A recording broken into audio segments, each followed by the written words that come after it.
எனக்கென வந்த தேவதையே சரிபாதி நீ அல்லவா நடக்கையில் உந்தன் கூட வரும்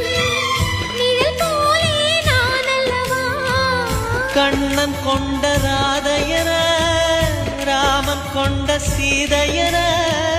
மடி சேர்ந்த பூரதமே மனதில் வீசும் மாறுதமே நன்றி சொல்ல உனக்கு வார்த்தை இல்லை எனக்கு நான் தான் மயங்குறேன்